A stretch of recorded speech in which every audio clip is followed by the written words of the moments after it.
This is one you want to dial in for. Yeah.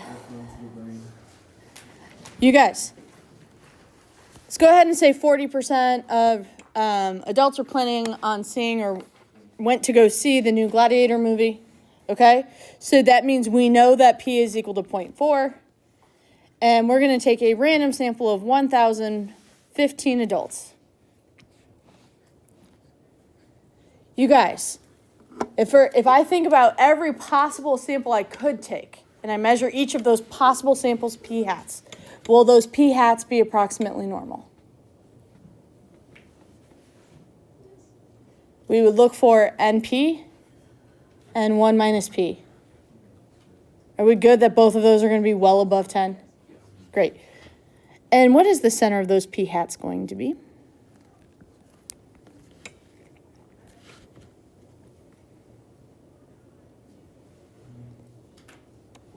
Point 4.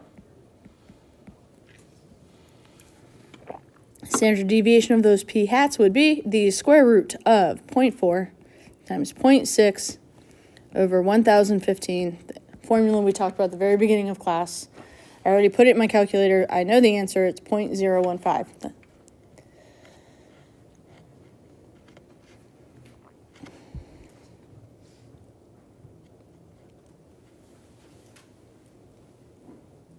Everybody good?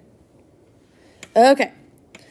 Now, the next thing I'm going to do is I'm going to call on something that we talked about a long time ago.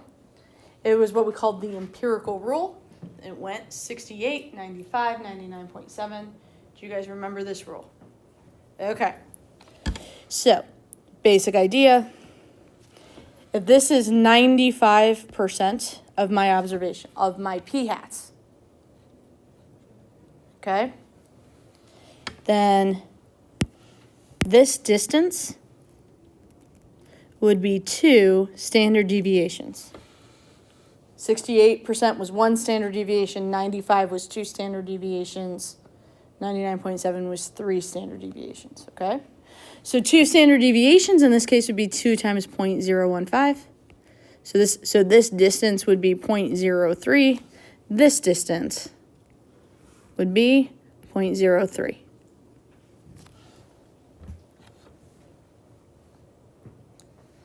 So let's say now, instead of grabbing, or I'm going to grab a singular sample, is it reasonable that the singular sample I might draw is, say, this one? Yes. Okay, great. And if this is my sample, are you guys with me that if I subtract that margin of error, that since this distance is shorter than 0.03, like that 0.4 will be within 0.03 of this value? Does that make sense? And in fact, I could, if I actually subtract it, like here's that P right here. So this would be my point estimate, and if I use this as my point estimate and I use 0.03 as my margin of error, the value I'm trying to get to is in fact in the interval. We are right. And this, it'd be like guessing this, like Mr. Y's age is in our interval. Is that very good? And if this were my sample, let's do this one. If this was instead this was my sample, and I did that 0.03 margin of error, here's P. That P would stay there the entire time, yeah? Cool? And really, if I take this distance and I attach it to any of these p-hats that are inside here, P is going to be within 0.03, 2 standard deviations of my p-hat. Very good? In fact, I could say 95% of the p-hats are within 0.03 of P.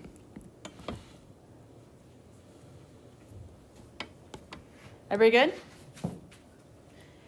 And in Unit 5, we know P, and we're saying where's P hat? That's what how this is saying is, yes? I could rewrite this.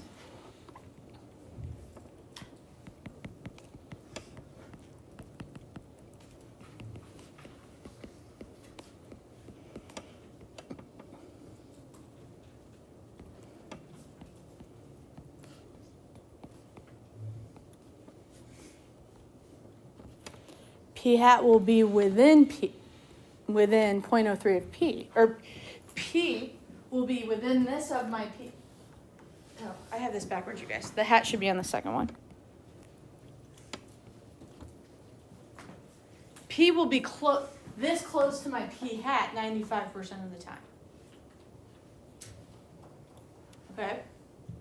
So as we go through that conceptually, that balancing act of we want our interval to have the value we're trying to estimate in it, but we don't want it to be too wide, we think through, this is like how often we have the correct value in our interval. And we use this percentage to help us kind of think through how many standard deviations we should make our margin of error. We're going to do a lot more detail about this tomorrow, I promise. This is where I wanted to get to. Oh, look, 1.645. You guys with me? Okay.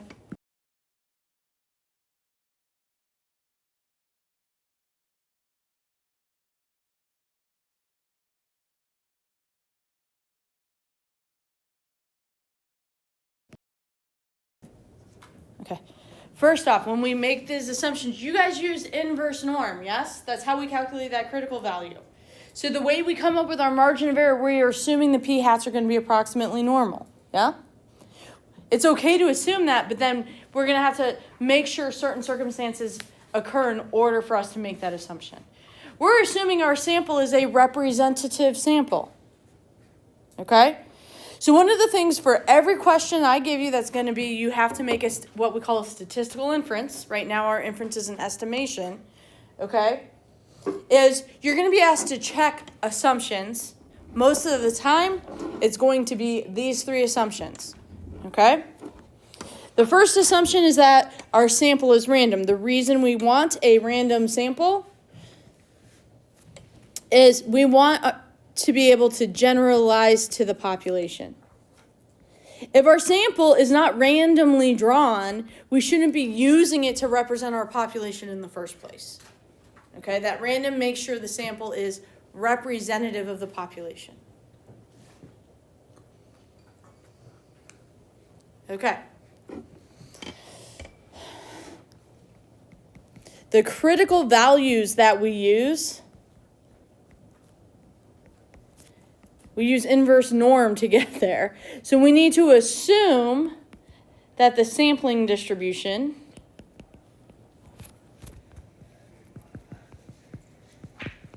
is normal.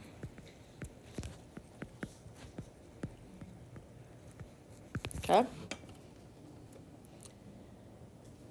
Lastly, our standard deviation formulas rely on the fact that samples are independently selected. Okay. I don't want to get into the weeds of that. But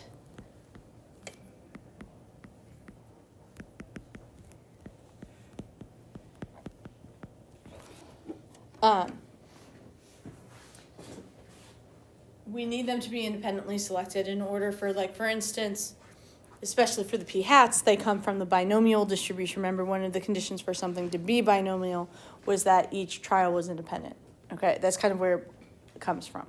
Okay, so in order to check these conditions, you have to make sure certain things are true.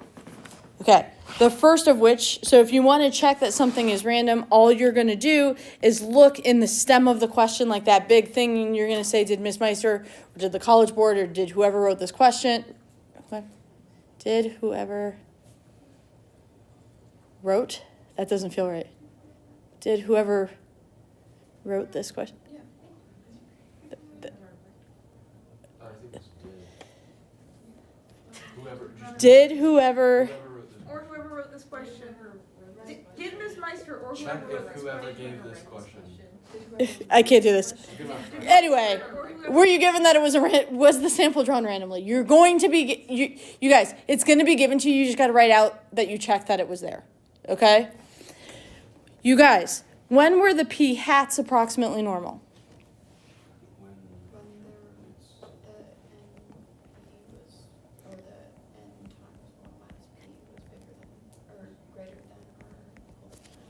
I'm really close. You were really great. Other than, instead of NP or N1 minus P, it's got to be both of them. So it's and.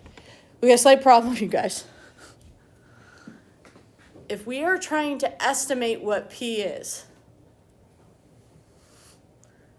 we won't have P, yes? The whole idea is we're trying to figure out where P could possibly be. You with me? So what do? We use our best guess of what P is, which is P hat. And it turns out, for quick calculations, NP hat is your number of successes. And 1 minus P hat is your number of failures. Okay.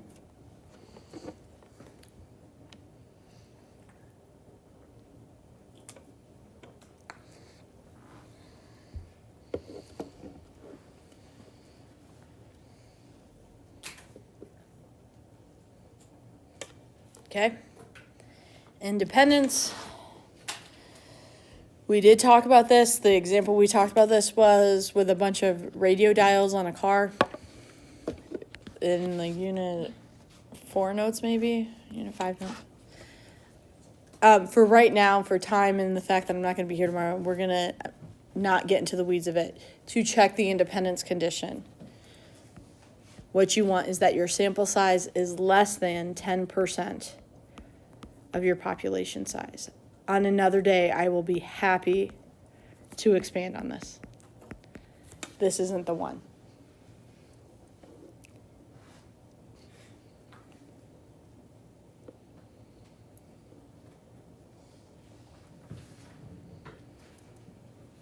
Okay.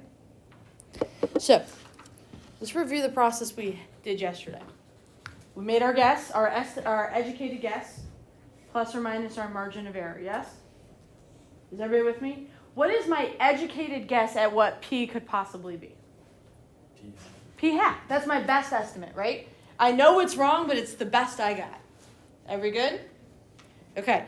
So to do an interval, we are going to do P hat plus or minus my margin of error. We just talked about my margin of error has 2 components to it. How confident do I want to be? And how spread out are my p hats? Because I want to think about what the possible p hats could look like based on the size of my sample. So, my margin of error is a critical value, which is going to be z star times the standard deviation of the p hats.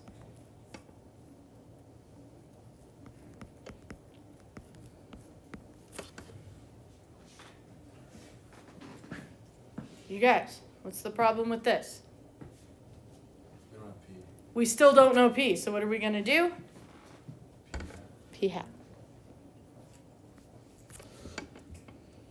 Because we don't have a choice. But, let's look at this example. You guys, here we did, is there going to be a huge difference between 0.3 times 0.7 over my sample size versus 0.4 times 0.6 over my sample size? It doesn't end up being that big of a difference. And when we're talking about our p hat being like 68 versus 67%, it's close enough. Okay? All right. And when you use p hat, we call the standard deviation of p hat becomes S of p hat. Okay? So when you have to use, this one uses P, this one uses P hat. This is our best guess. It's a little bit wrong because it's using a value that's an estimate. Okay? We call this one, the standard error instead of the standard deviation. Okay.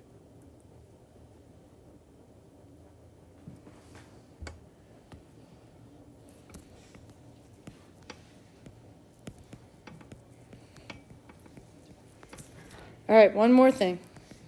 We call it the standard error because it's representing the distance between what we think versus what is real, right?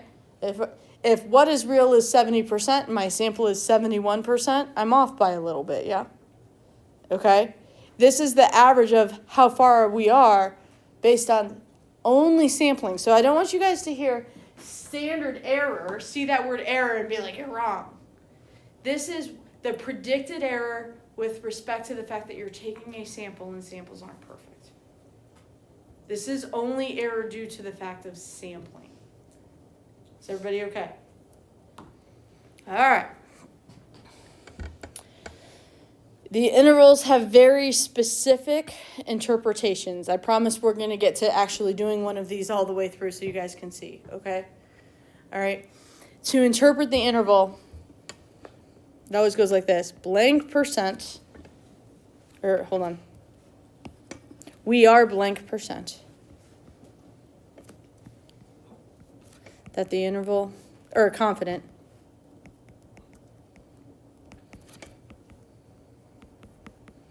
that the interval from blank to blank contains the true proportion of blank.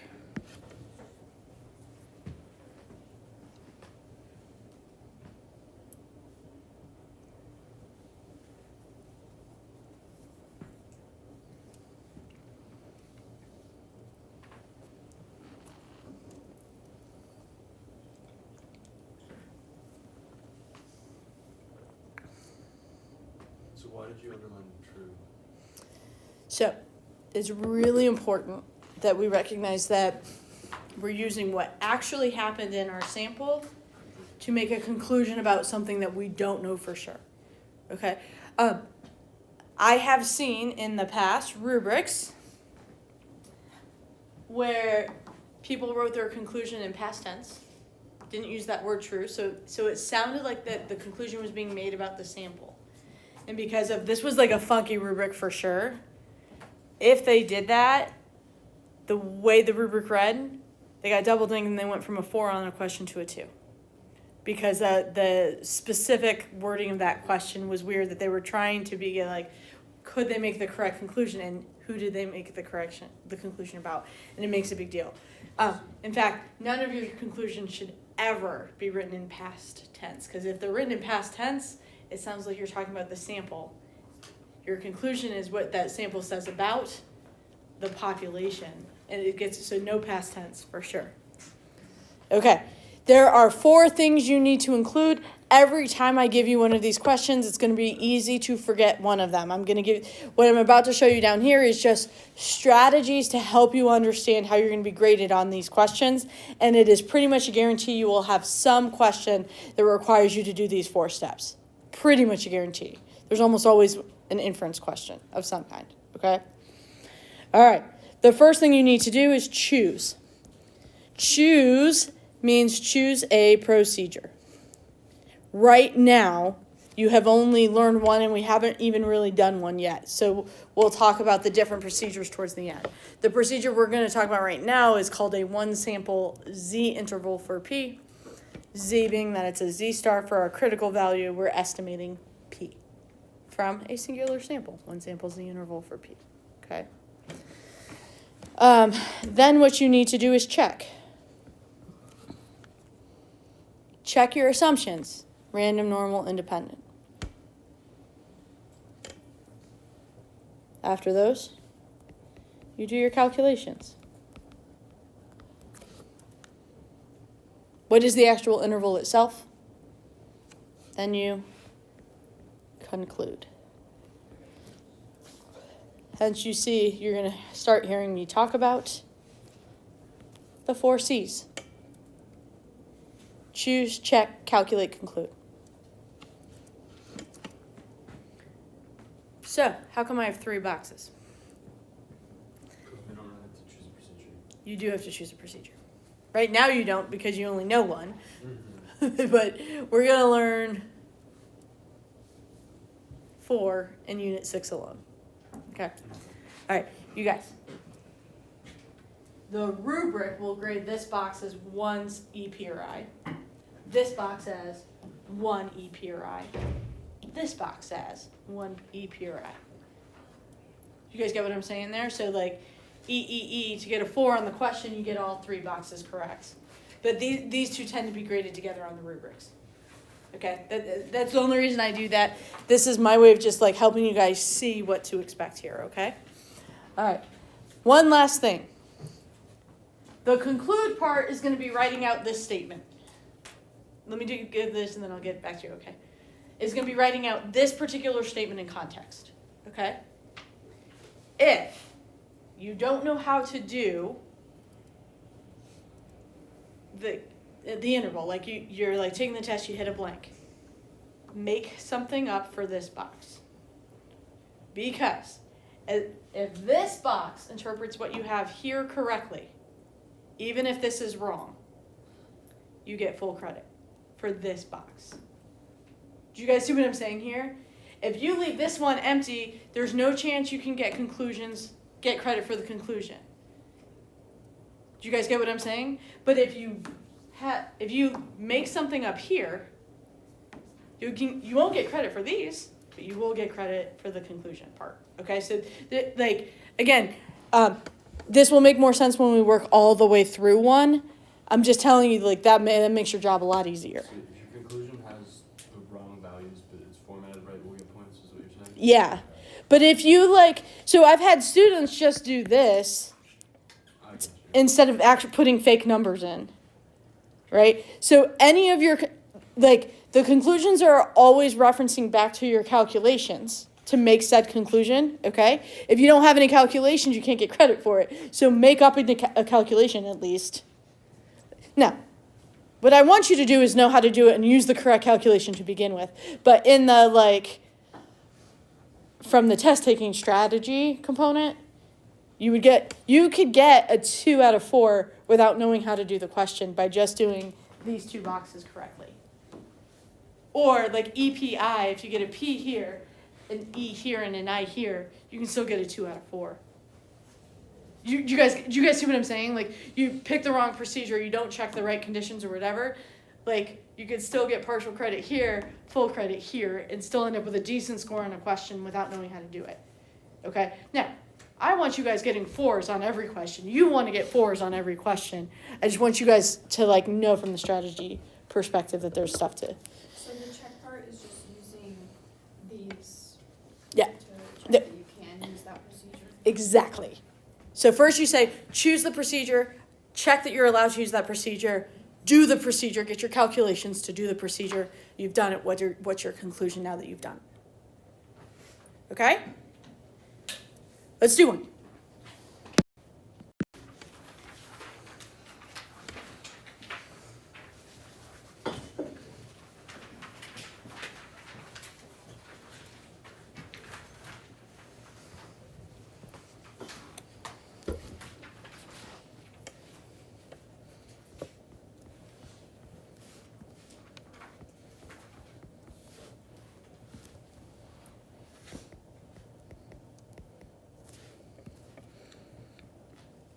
All right. So we want to do a 90% confidence interval for the population proportion. So the choose part, our procedure is you're always going to talk first about number of samples, what your critical value is. For right now, and for all of Unit 6, this is going to be 1 sample Z something. Okay? We're doing a 1 sample Z interval. 4P. And you're going to define what P is. What is P? in this context. Support people who support the The true proportion of Grandview residents who support renaming the gym.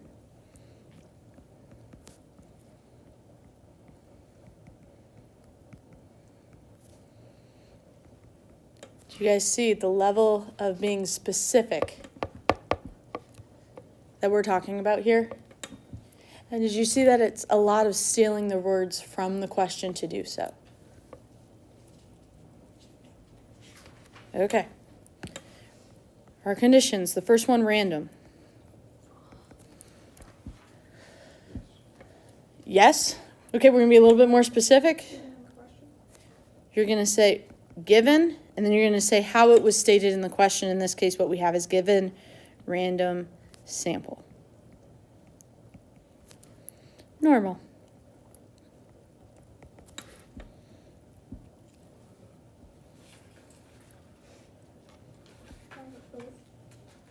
We have to do NP hat and N1 minus P hat. We got a slight problem.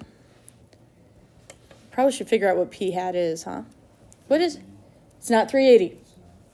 Because it's a proportion. That 380 is meaningless without the 513. So P hat is 380 over 513, which works out to be about 74%.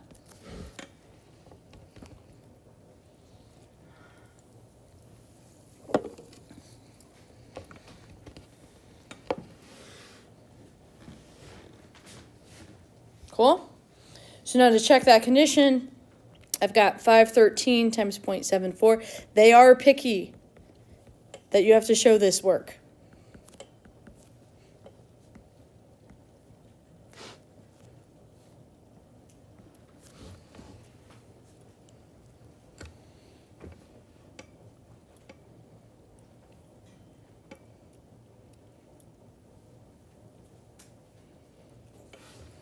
Are those greater than or equal to 10? Sweet.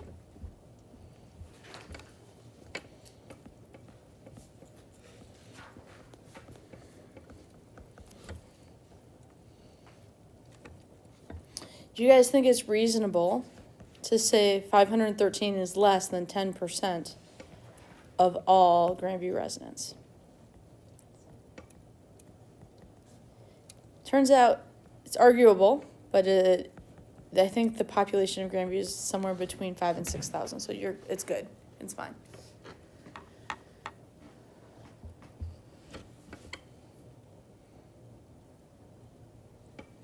Will you, like, for these questions, will you give us the total population number to do that? No, but you're just gonna say it. We're just gonna say 7%. Yep. Would they do that, like, on the test? On the AP exam, when it comes to the conditions, what the way it's not that they'll never give you one where the conditions aren't met. Instead of having you do it this way, it'll be like a 3-part question. Part A is going to say blah, blah, blah, blah, blah. Part B is be like, explain why it might not be a good idea to run this test or to run this interval. And then if they say that, the answer is going to be because one of the conditions isn't going to be met. Like that's how that's going to happen. Or they don't set you up for failure. At any given point, I mean, if it specifically says construct and interpret an interval, and the worst case scenario is you get a P on the section, you say, condition not met, I'm going to proceed with caution. Proceed with caution is a lovely phrase. But don't not calculate the interval. Okay, everybody good? Okay, great. Next we get to do our calculations. We already have our P hat. You guys, what is S of P hat? That would be that standard deviation formula with P hat plugged in, so 0.74 times 0.26 over 513.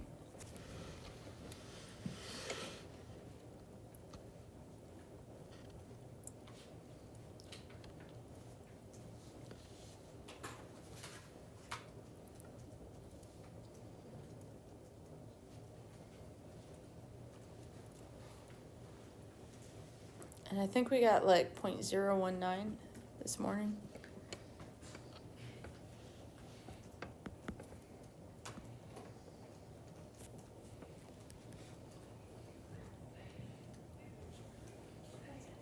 Okay.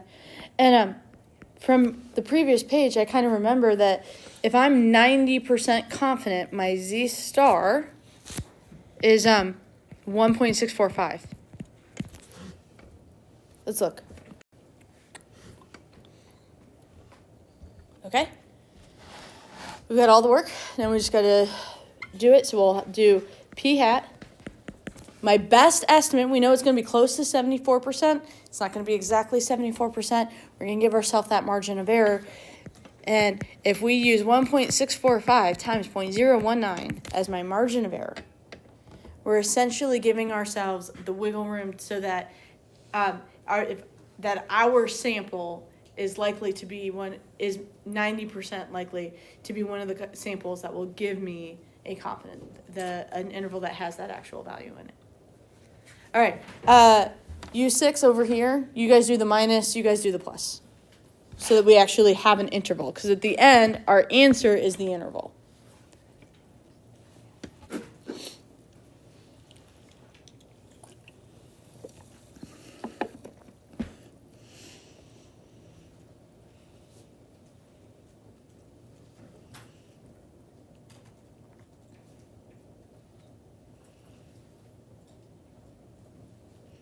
What did you guys get for the minus? 708. Great. 0.709. 0.709? Yeah. And then 0.771? Yeah. Perfect. You guys, this is what we can say.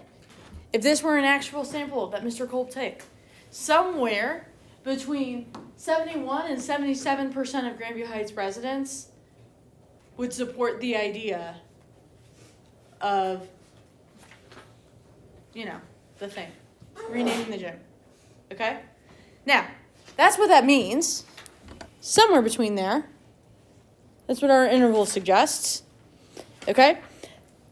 To make our conclusion, we say we are 90% confident. In this case, it was a 90% confidence interval.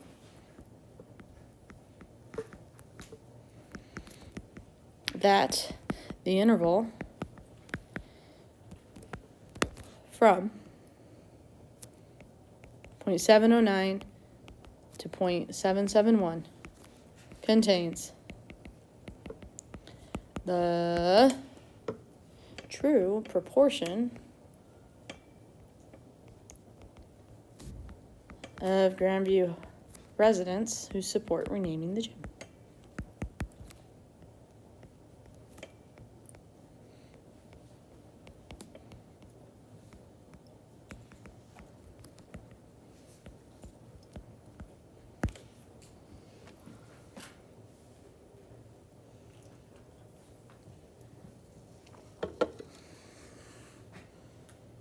Now, you guys, there is a huge misunderstanding that students think the center of their interval is better than the ends of their interval. I want everybody to think about this for a second. What do we know about our P hat? Not perfect. In fact, it's probably wrong. I mean, is it possible it's perfect? Sure, but probably not. So are you guys with me that one end of our interval is better than the other? Do we know which one? Do you guys see what I'm saying here? Yeah. It is just as reasonable that P equals 0.72 as it is that P equals 0.74. Anything in the interval is a reasonable value for P. One end is better than the other, and you don't know which one. Because half the samples are above the actual value. And if that's the case, the lower part of the interval is better. Because the actual value would be right? And half the samples is the other way around. So one end of your interval, not better than the other. I'm done. Because it doesn't make sense to start the next one from here.